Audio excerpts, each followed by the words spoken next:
start with, both my parents who volunteered to fight in the Second World War, believing that it was a necessary fight against fascism. My father told me later that Churchill was, in his words, a bastard. But he also added, we needed a bastard to fight that bastard Hitler. And I think the two bits of that are quite important, because it's underlying a contradiction in not just Churchill, but in the whole of the issue we discussed, the Second World War. That we have to take into account that popular feeling that people wanted to resist Hitler. And particularly so in this country, in that summer of 1940, when it seemed Germany might be invading this country. So my father had good reason to know Churchill's record domestically, at least. He was on the left and he came from a mining family.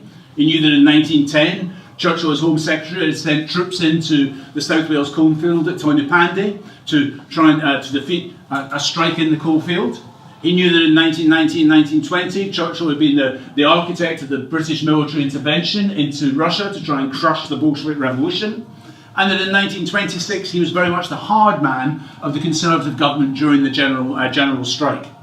And in the course of the war, my father also, in the Royal Navy, began to understand something of the nature of the war, because visiting first East Africa, and then in particular India and Sri Lanka, en route to what was going to be the invasion of Japan before the dropping of the atomic bombs, he described to me the racism he saw, particularly in India, and the treatment of Indians as second-class citizens.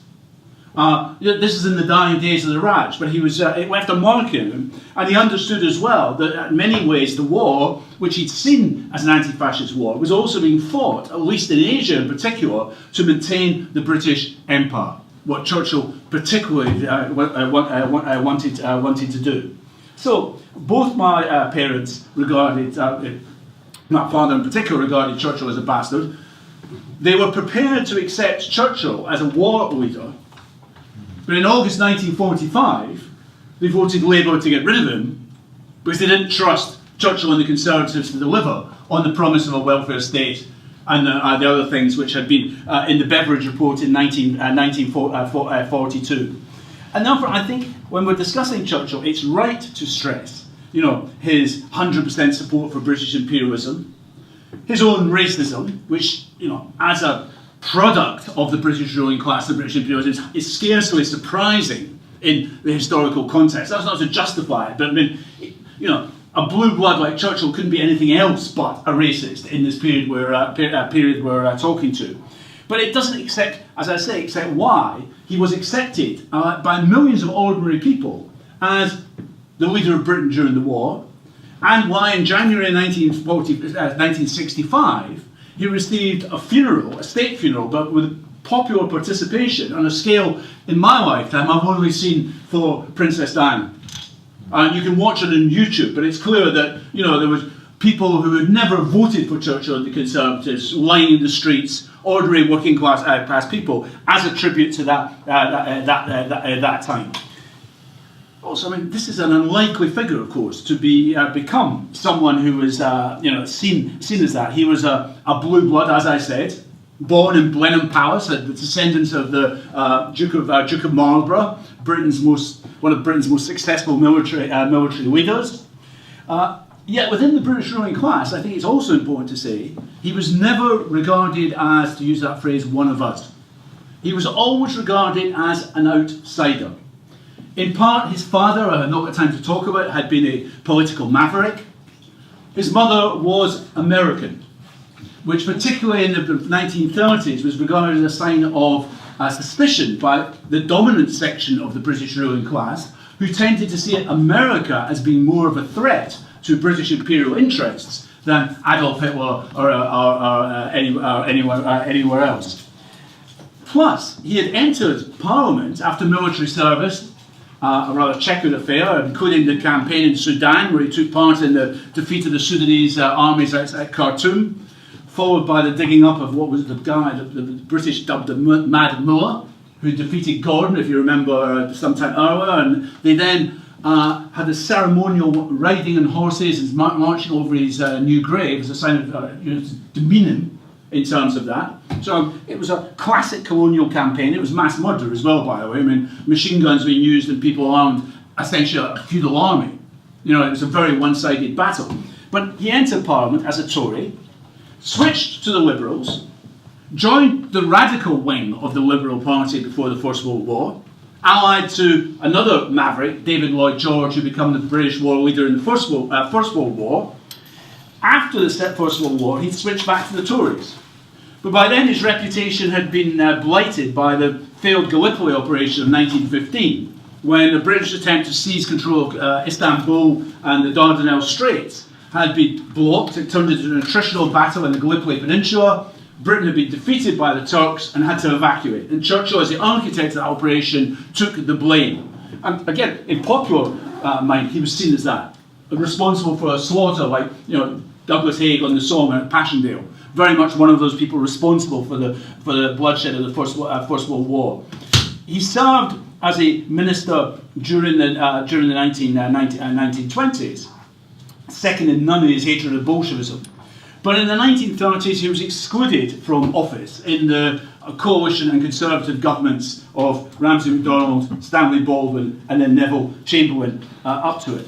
And he was excluded because he was seen as partly yesterday's man. He was also being seen as too right-wing.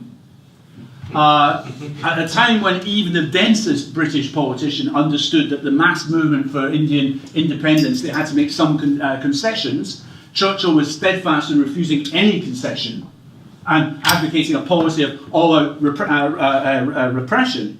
And also, he had supported Edward VIII right up to his abdication, when most of the British ruling class had decided that this guy just wasn't worth supporting whatsoever, and had dumped him and sent him off. Would send him off to France. But from the backbenches, Churchill became the main voice opposing appeasement. The policy of trying to feed Hitler portions of Central and Eastern Europe in order to sate his hunger, and also to try and turn his aggression towards the Soviet Union. This is the majority policy, and it's very important to say this. The majority policy of the British ruling class up until 1913, 1940, including the royal family, including most of the media, the Conservative Party.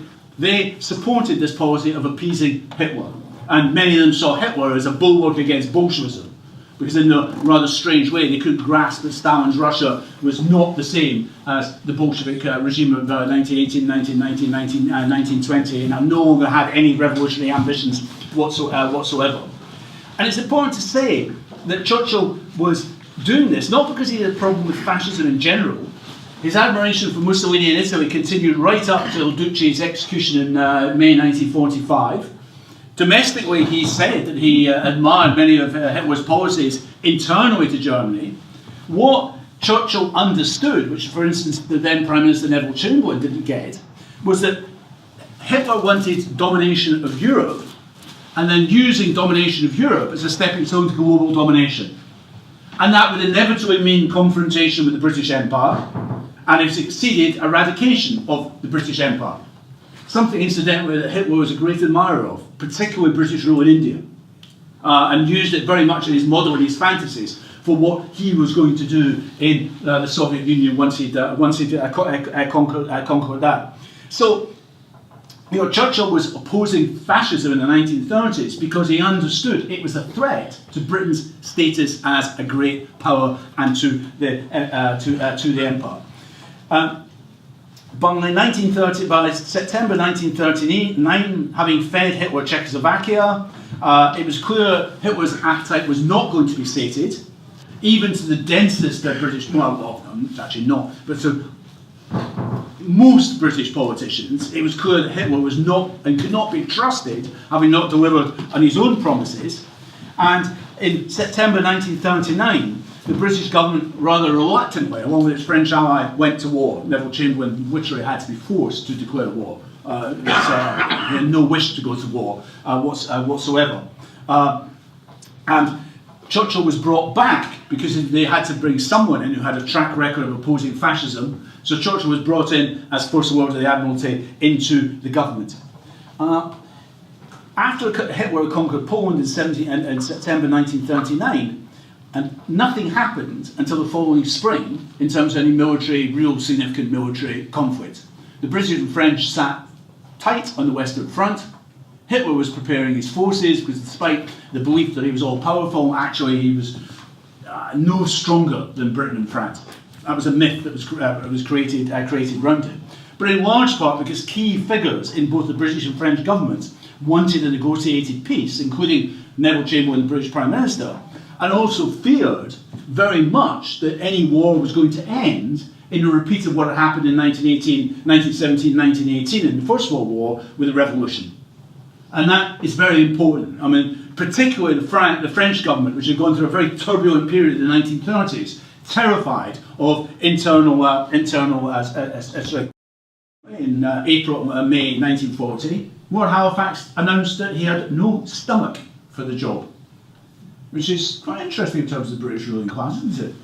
You can't really imagine one of them saying, Hitler's coming towards us, we're facing possible invasion, I don't really have a stomach for this old chap. Now, to be fair to him, Churchill did have a stomach.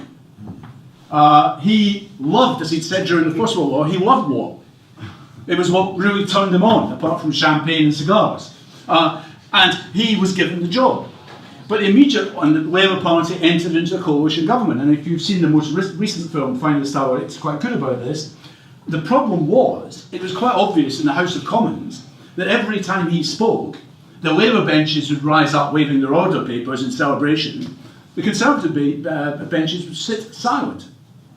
Because he was virtually hated by a majority of Conservative MPs and by a strong rump of his own ministers who wanted that negotiated peace.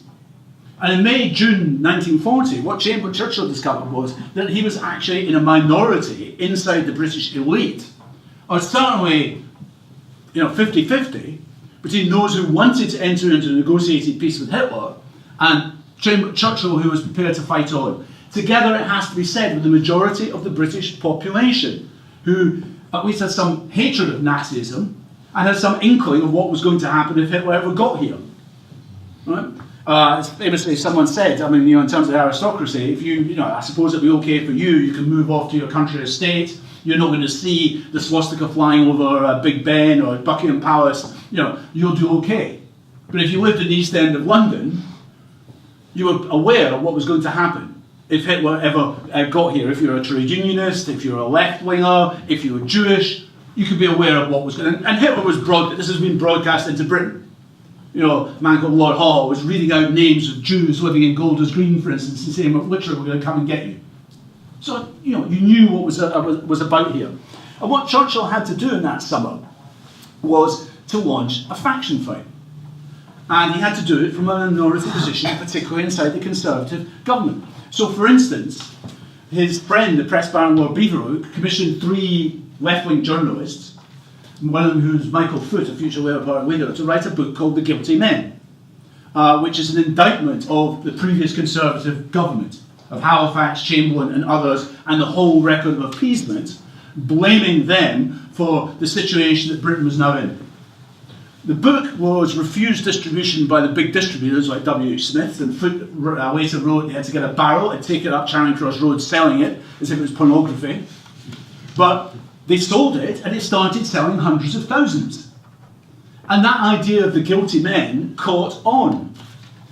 And in this situation, this is why Churchill had begun to rally popular support, because he was attaching blame to Chamberlain, Halifax and the rest, and that was seen as common sense by the vast majority, again, of British people, who saw these people as being responsible for the mess that they now faced in. And in addition to that, as Britain seemed to face the threat of invasion, and the RAF and the Luftwaffe fought for controls of the skies above southeast England, there was a genuine moment when things moved in a very radical direction. The initial Home Guard, which was set up to defend Britain, actually was sent to Sion House in West London to be trained by a man called Tom Witteringham, who'd been a commander in the International Brigades on guerrilla warfare.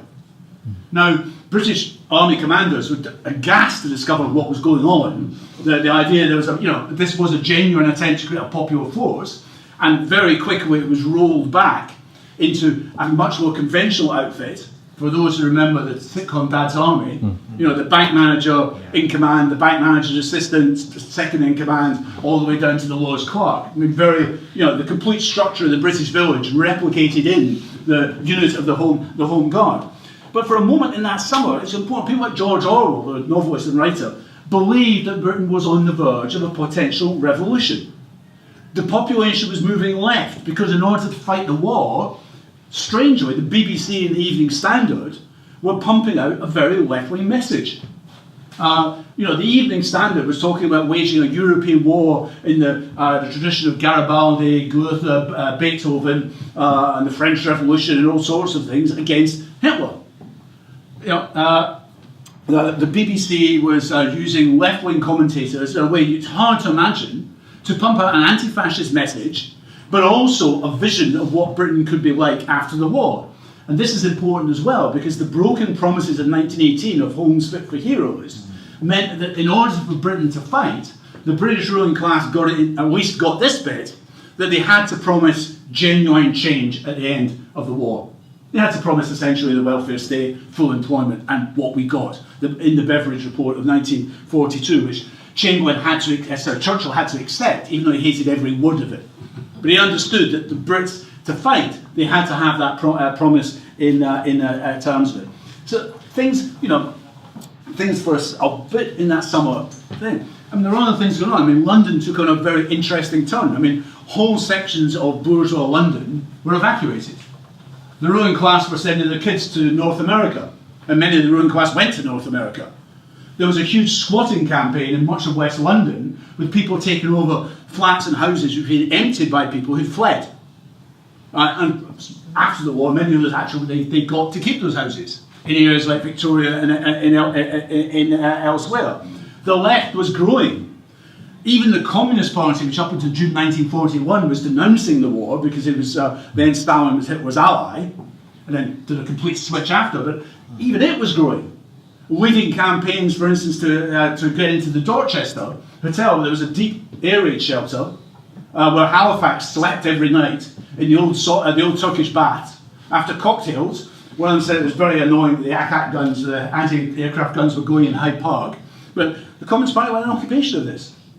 Because this is, I will tell you this story, so I'm digressing. In Barcelona in 36, 37, 38, the Catalans built deep air raid shelters, which are there, you can still go and see them, from the fascist bombing.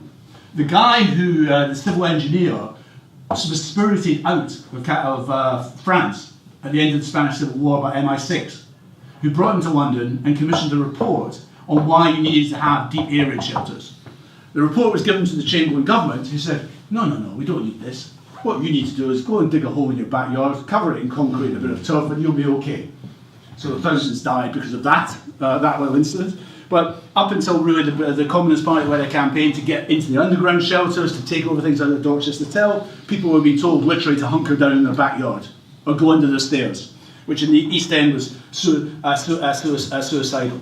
But of course, as the Battle of Britain went on, and it became clear that the Germans could not win control of the skies, that they could not then launch an invasion, that the Royal Navy was still in place, things began to move towards a much more conventional war.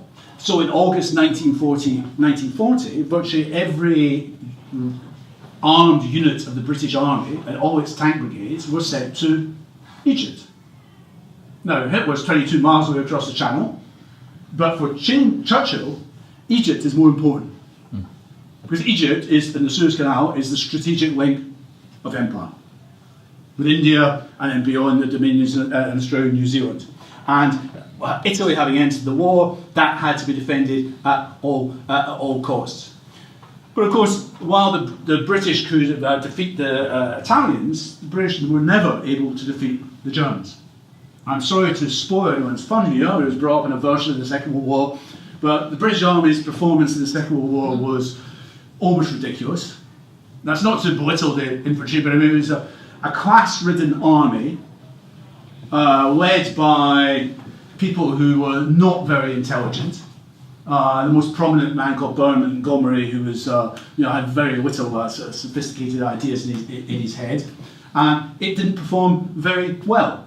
It was only able to beat the Germans and the Italians in 1942-43 at El Alamein because basically they'd run out of petrol, run out of tanks, and were at the end of the supply lines. And that was it in terms of the British Army's performance really in the Second World War. And there were some shocking moments for Britain. The pinnacle being the surrender in 1942 of Singapore to a small Japanese force, which was devastating in terms of the British Empire in Asia. It meant humiliation for the British. And really there was no way back for the British in Asia in terms of the colonial possessions after the humiliation of Singapore. And again, Churchill's racism is evident here, and of the British ruling class in general. They believed that the Japanese were all short, bandy-legged and short-sighted. And they couldn't fight a war in the jungle. The British then proceeded to fight a war based entirely on sticking to the roads, and the Japanese went into the jungle. And then they discovered that most of the population were quite sympathetic to them because they hated the British, as you would in Malaya. You know, and then it ended in a complete humiliation. And Churchill and Britain had no strategy for fighting the war. The only strategy that Churchill could come up with was eventually dragging the Americans in on their side, which of course the Japanese did for him by attacking Pearl Harbor in December 1941, and then shortly after Hitler declared war on America. So the Americans were in.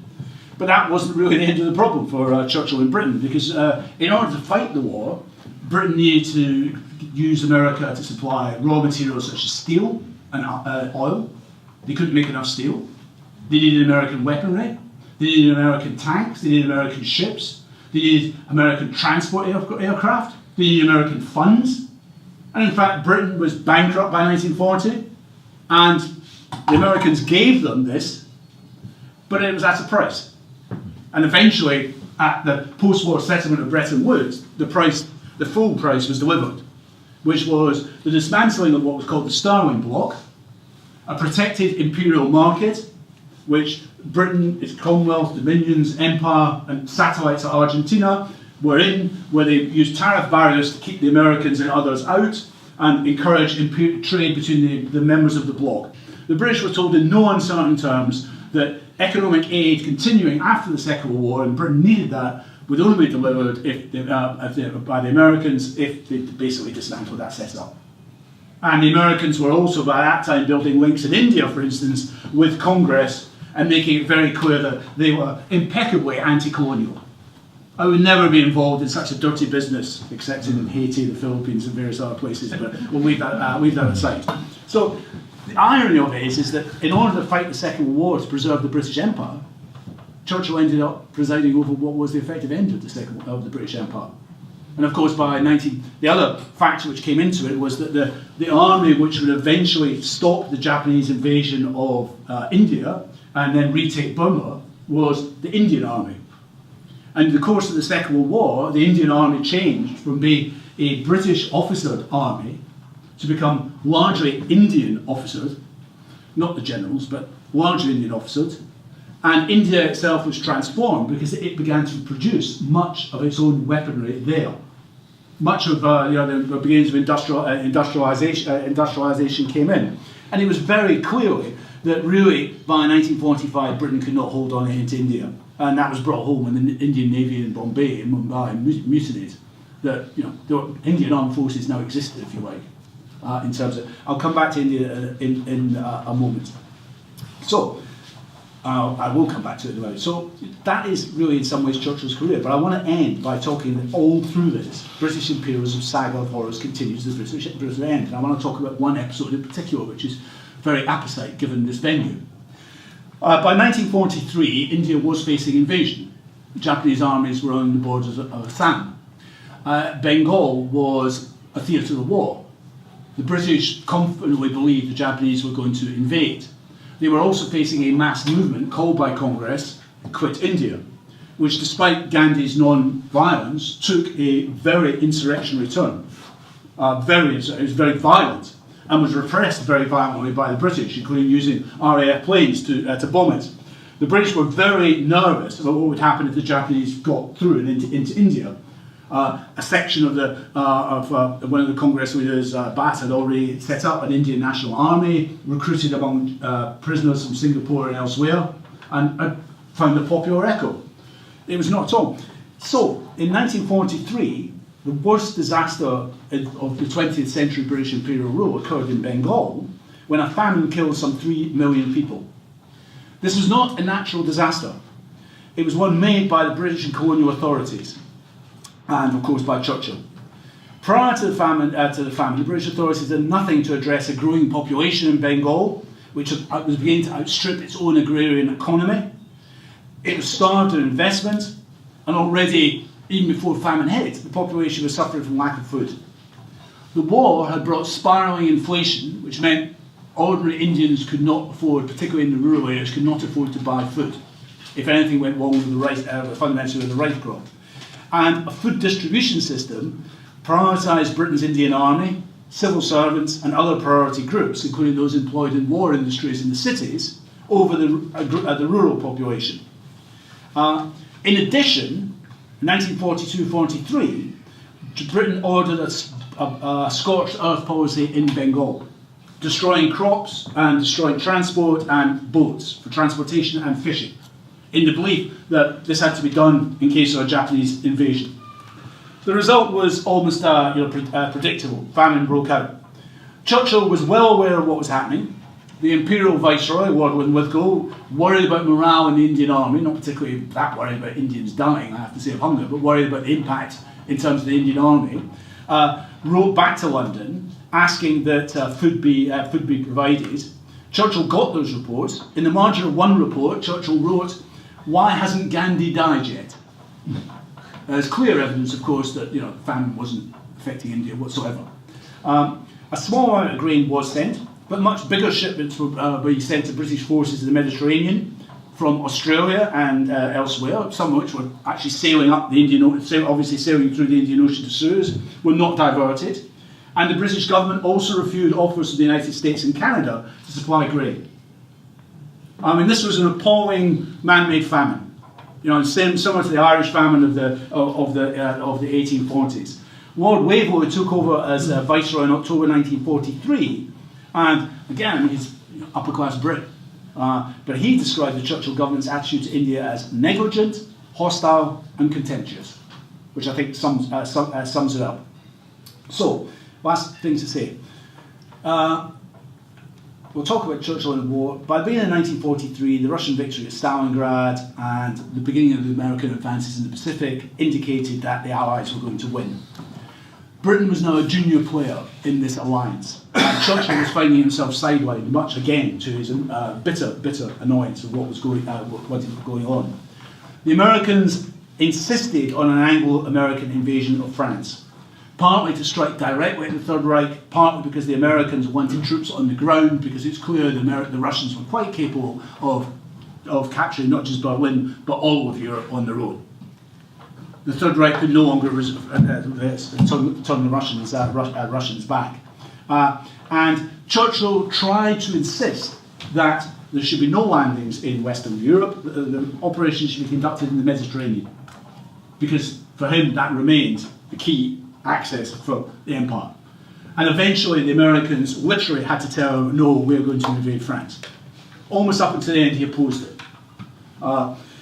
He was also faced, of course, as were all the Allies, with powerful resistance movements developing in Europe to Nazism by 1943, 44, 45.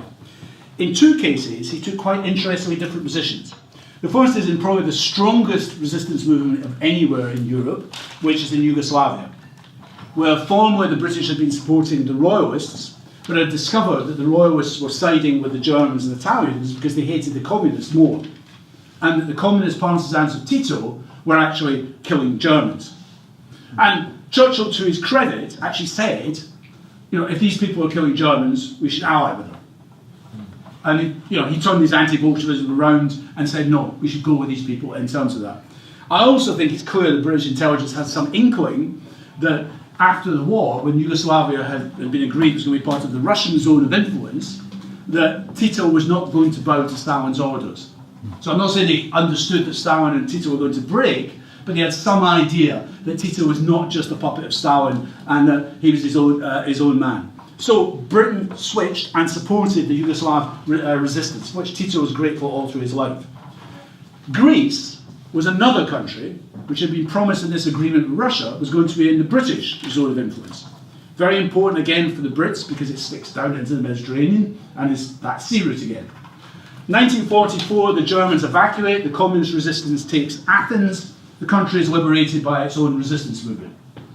Immediately afterwards, the British arrive in Piraeus to find the communists in control of the city. Churchill then insists the British army has to restore order in Athens. They rearm the pro-fascist militias, which had served the German occupation, and British forces start fighting the communist resistance. The communist resistance on the verge of winning when orders come from Moscow, stop this is British territory. You know, we're not going to intervene in the British zone if they don't intervene in the Russian zone, so stop it. And they stop it. It means that a bitter civil war erupts later, a dictatorship, and the scars are still there if anyone knows Greek history. Churchill actually flies into Athens. He's not a coward. I have to say that about him. He's having meetings in a palace wearing a tin hat as bullets are flying around in the RAF are bombing. You know, but I mean, this is Britain waging a war on a resistance movement which had eventually defeated the Germans. You know, in 1944. It sums up, and I've been asked to shut up, and I should. So my argument is about Churchill. It's simply, yes, he was a racist. Yes, he was an imperialist. Yes, he was in what he did in Bengal, Virgin genocide. But you can't just leave it there. You have to explain as well what the position he took in 1940, because it had a popular resonance, which still has a resonance today. And if you, like I said, it's a contradiction in the Second World War, isn't it? In some ways, the Second World War is a continuation of the First World War. It's about repartitioning the world, or in Britain's case, hanging on to what you've got. But it's not just that as well, because the popular mood is one of anti-fascist resistance. And when you discuss the Second World War, you have to take that into account. Less so, of course, in Asia, but even there, powerful resistance movements develop. In the Philippines, in Malaysia itself, in Vietnam, you know. So that you have to understand that there was opposition as well inside the Japanese thing. So you can't just say, as my dad said, Churchill was a bastard. You have to add the caveat. He was also the bastard who did. And if you like, I think you have to give him credit that in May, June 1940, he kept going. When the rest of the British ruling class would have thrown in the towel and settled with Hitler. He did it for his own reasons, don't get me wrong. But, you know, at least he didn't do that. And that would have been the thought, you know, we know it from other European cities, the thought of actually capitulating to Hitler, what it would have meant. You know, it would have meant the Jewish population in Britain being eradicated. You know, it would have meant the likes of us being rounded up and put in concentration camps. You know, I mean, that's what it would have meant. It would have meant the suppression of all free speech, everything which would have fallen back. Yes, a resistance movement would have come as it did elsewhere, but we'd have paid a heavy price for it. So I think we have to be aware of the contradictions, if you like, of Winston Spencer Churchill and address the contradictions.